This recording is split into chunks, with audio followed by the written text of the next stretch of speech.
Welcome to sports live presented by white plus pro sensitive toothpaste. আপনাদের সঙ্গে আছি আমি রঞ্জন শান্ত।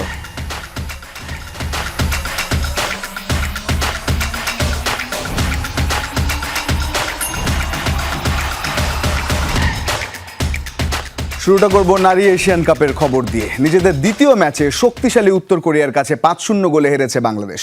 প্রথমার্ধে 2 গোলের পর দ্বিতীয়ার্ধে আরও 3 গোল হজম করে পিটার বাটলার শিষ্যরা।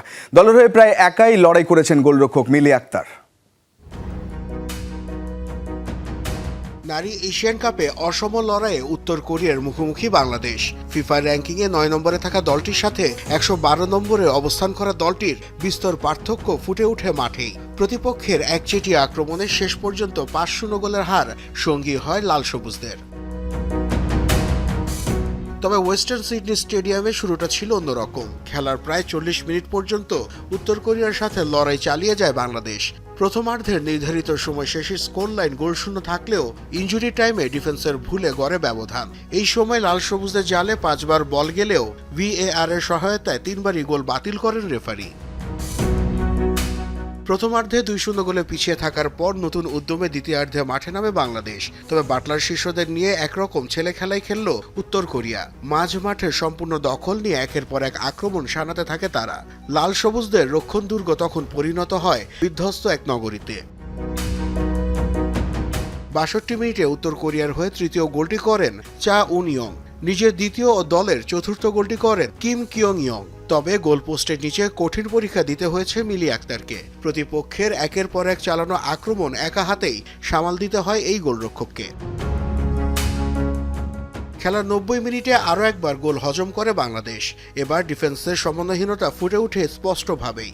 ইনজুরি টাইমে আর কোনো গোল না হলে 5-0 ব্যবধানের হার নিয়ে মাঠ ছাড়তে হয় লাল সবুজের প্রতিনিধিদের।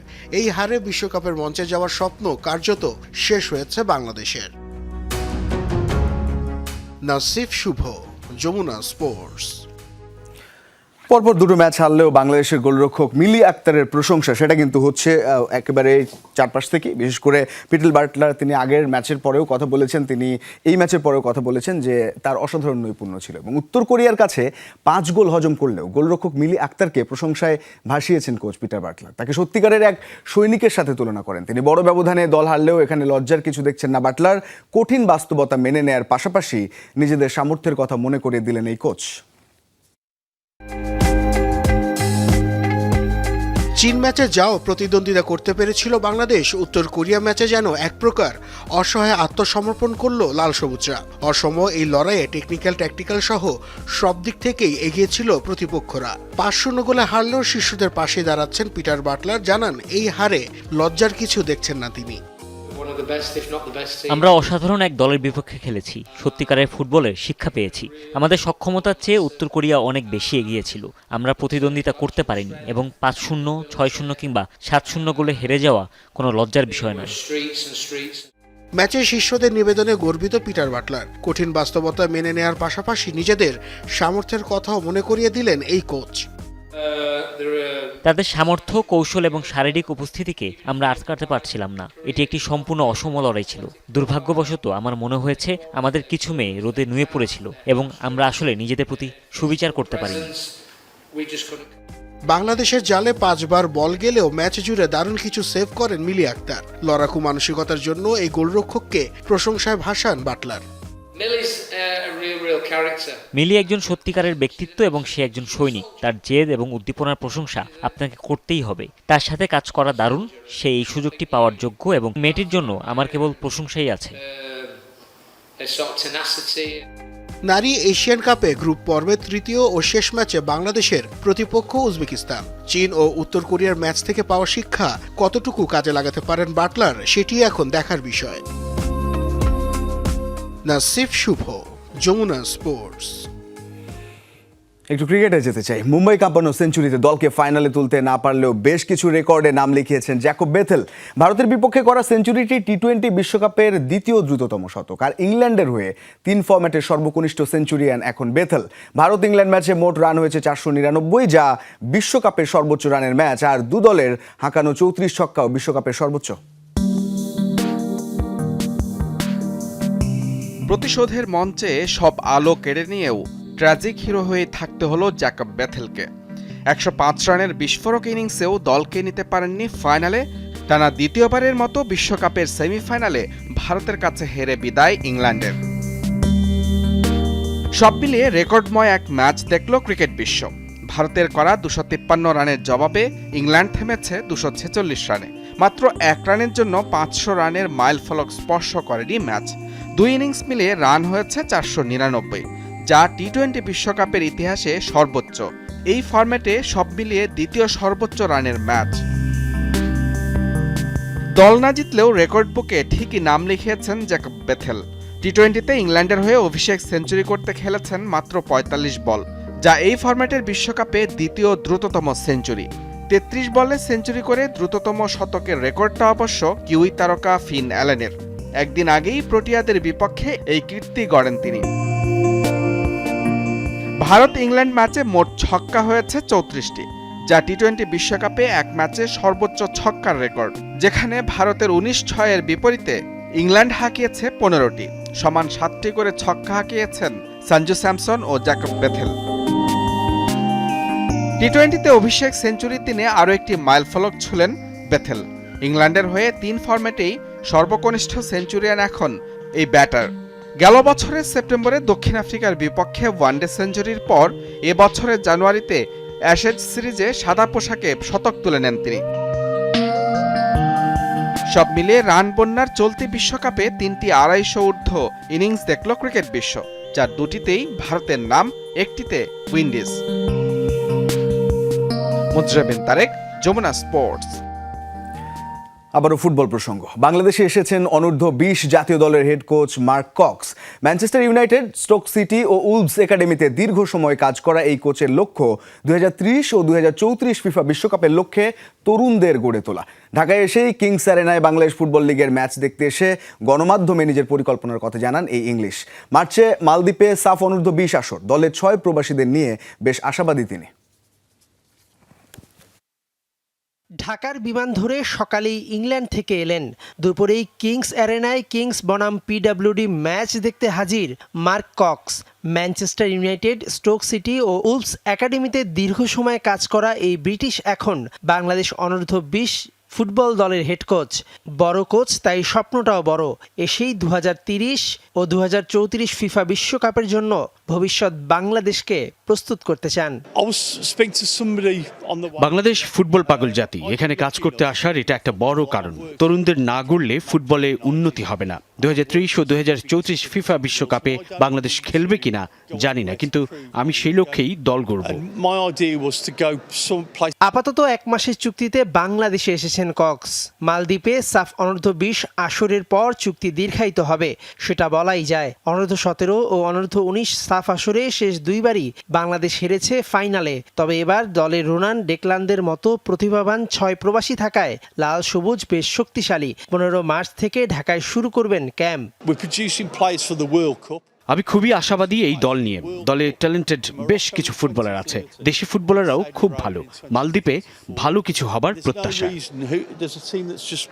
গোলাম রব্বানী ছোটনকে অনূর্ধ্ব-20 দলের হেড কোচের দায়িত্ব থেকে সরিয়ে একাডেমিতে কাজে লাগানোর পরিকল্পনা বাফুফের। উয়েফা এ লাইসেন্সধারী ও এফ এর coach educator Mark Cox English লিগের 1000টির বেশি ম্যাচে দায়িত্ব পালন করেছেন। পিটার বাটলারের মতো মার্ক কক্সের অভিজ্ঞতাকে কাজে লাগাতে চায় বাফুফে। সেটআপের জন্য একটা ফরেন কোচ নিয়ে আসবো, এটা হয় নাই অনেকদিন ধরে। অল অফ আ সাডেন একটা সুযোগ আসছে, we will take it. If it's successful আমরা অবশ্যই এটা দিয়ে কন্টিনিউ করব। আমাদের objective is not who is foreigner, who is Bangladeshi. Our objective is আমরা বাংলাদেশি ফুটবলের কোচিং স্ট্যান্ডার্ডগুলি কিভাবে রেজ করতে পারি। 21 মার্চ মালদ্বীপের উদ্দেশ্যে দেশ ছাড়বে বাংলাদেশ। 24 মার্চ পাকিস্তানের বিপক্ষে প্রথম ম্যাচে মাঠে নামবে ছেলেরা। আর 28 মার্চ গ্রুপ পর্বের শেষ ম্যাচে বাংলাদেশের প্রতিপক্ষ ভারত। মেহেদি নাইম, যমুনা স্পোর্টস, ঢাকা।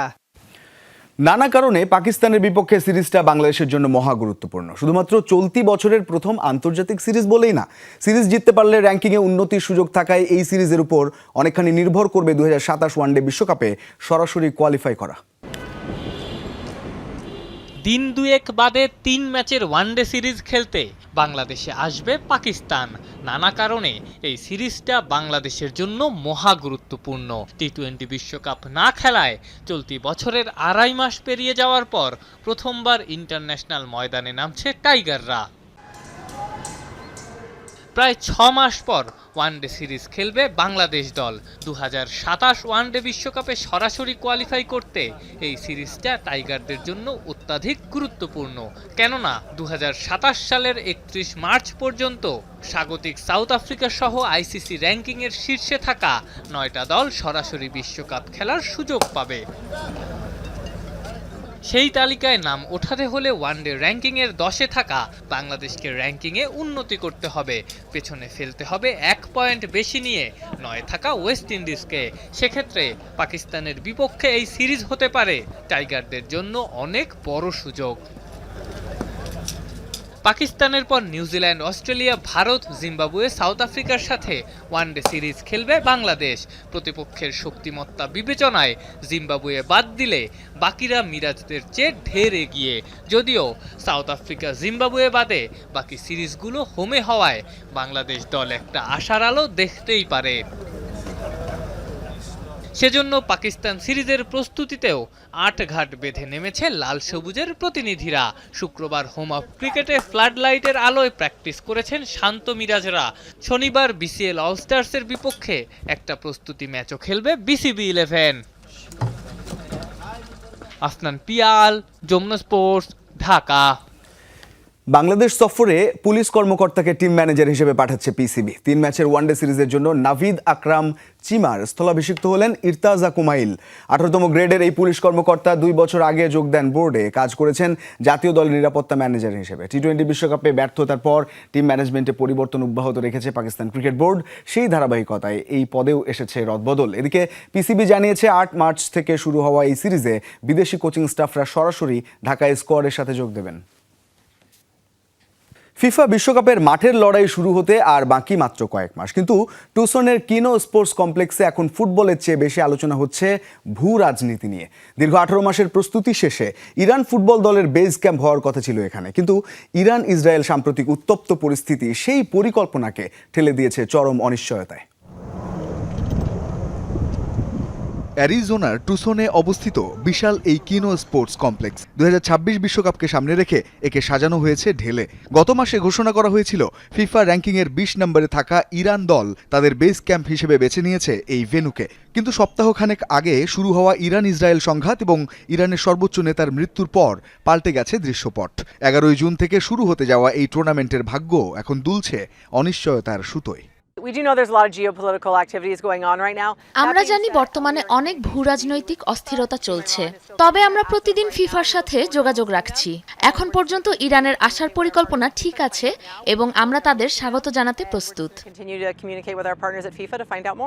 টানা চতুর্থবারের মতো বিশ্বকাপে কোয়ালিফাই করা ইরান এবার আছে গ্রুপ জিতে। লস অ্যাঞ্জেলেস এবং সিয়াটলে তাদের 3টি ম্যাচ খেলার কথা, কিন্তু রাজনৈতিক এই ডামাডোলে যদি শেষ পর্যন্ত ইরান না আসে তবে বড় ধরনের অর্থনৈতিক ধাক্কার মুখে পড়বে অ্যারিজোনা। দীর্ঘ 1.5 বছরের কঠোর পরিশ্রম বৃথা যাওয়ার আশঙ্কায় স্থানীয় আয়োজকরা। তবে হাল ছাড়ছেন না এফসি টুসনের প্রতিষ্ঠাতা জন পার্লম্যান। আমাদের লক্ষ্য হলো যা আমাদের নিয়ন্ত্রণে আছে তা ঠিক রাখা। যে দলই আসুক না কেন তারা যেন এখানে নিরাপদ বোধ করে। আমরা চাই তাদের কেবল খেলোয়াড় হিসেবে দেখতে, যারা এখানে খেলাধুলা এবং নিজেদের দেশের প্রতিনিধিত্ব করতে এসেছে। আয়োজকরা আশাবাদী হলেও স্থানীয় ব্যবসায়ীদের মধ্যে কাজ করছে শঙ্কা। কিনো কমপ্লেক্সের পাশেই একটি ইন্টারন্যাশনাল বারের মালিক লুকাস গেব্রেমারিয়াম মনে করেন বর্তমান রাজনৈতিক পরিস্থিতিতে ইরানের আশা প্রায় অসম্ভব। টুসনের সাধারণ মানুষ এখন এক অদ্ভুত দোলাচলে। রঞ্জন শান্ত, যমুনা স্পোর্টস। হোয়াইট হাউসে লিওনেল মেসি আর তার ক্লাব সতীর্থদের সংবর্ধনা দিয়েছেন যুক্তরাষ্ট্রের প্রেসিডেন্ট ডোনাল্ড ট্রাম্প। MLS কাপের ট্রফি জয়ের জন্য এই সম্মাননা পেয়েছেন ইন্টার মায়ামি ফুটবলার ও টিম সংশ্লিষ্টরা। অনুষ্ঠানে মেসিকে প্রশংসায় ভাসিয়েছেন ডোনাল্ড ট্রাম্প। বৃহস্পতিবার হোয়াইট হাউসে আমেরিকান প্রেসিডেন্ট ডোনাল্ড ট্রাম্পের সাথে হাজির ছিলেন লিওনেল মেসি। তবে কেবল মেসি ছিলেন না, অনুষ্ঠানে উপস্থিত ছিলেন ইন্টার মায়ামির পুরো দল আর টিম ম্যানেজমেন্ট। মূলত গত বছর MLS কাপের ট্রফি জয়ের জন্য মেসিদের এই বিশেষ সংবর্ধনা দিয়েছেন Trump. What no American president has ever had the chance to say before. Welcome to কোনো আমেরিকান প্রেসিডেন্টের যা আগে বলার সুযোগ হয়নি, আজ তা বলার অনন্য সুযোগ আমার হয়েছে। হোয়াইট হাউসে স্বাগতম লিওনেল মেসি। আমার ছেলে আপনার বিশাল ভক্ত। সে মনে করে আপনি একজন দারুণ মানুষ। আমার মনে হয় কিছুক্ষণ আগে আপনার সাথে তার দেখা হয়েছে। সে ক্রিশ্চিয়ানো রোনালদো নামে এক ভদ্রলোকেরও প্রচণ্ড ভক্ত। আমাদের ক্রিশ্চিয়ানো আছে যে দুর্দান্ত, আপনিও দুর্দান্ত। ফুটবলে দুর্দান্ত সব তারকা আছে। a gentleman named Ronaldo. অনুষ্ঠানের অধিকাংশ সময়ই মেসিকে প্রশংসায় ভাসিয়েছেন ট্রাম্প। MLS কাপের ট্রফি জয়ের পাশাপাশি গত 2 সিজনে MVP মনোনীত হওয়ায় আর্জেন্টাইন এই মহাতারকার প্রশংসা করেছেন যুক্তরাষ্ট্রের president. There's such a clamor. Oh, so great, everything's great, but they don't win. আমি ক্রীড়া জগতে অনেক বড় বড় খেলোয়াড়কে আসতে দেখেছি যারা বিভিন্ন দেশ ও রাজ্য থেকে এসেছেন। তারা নিউ ইয়র্ক ইয়াঙ্কিস বা লস অ্যাঞ্জেলেস ডজার্স বা অন্য কোথাও খেলতে আসেন। তাদের আসার সময় ব্যাপক শোরগোল হলেও শেষ পর্যন্ত জেতাতে পারেন না। আর লিও, আপনি আসলেন এবং জিতলেন, যা করা অত্যন্ত কঠিন এবং বিরল। And Leo, you came in and you won, and that's something very hard to do, very unusual. মেসির আগে যুক্তরাষ্ট্রের ঘরোয়া ফুটবল খেলে গেছেন আরেক মহাতারকা, তিনি ব্রাজিলিয়ান কিংবদন্তি পেলে। মেজর লিগের ক্লাব কসমসে খেলেছেন প্রয়াত এই ফুটবলার। অনুষ্ঠানে সেই স্মৃতিচারণও করেছেন Trump. This because you'll say I'm old, but I watched Pelé play. He played. আপনারা বলবেন আমি বুড়ো হয়ে গেছি, কিন্তু আমি পেলেকে খেলতে দেখেছি।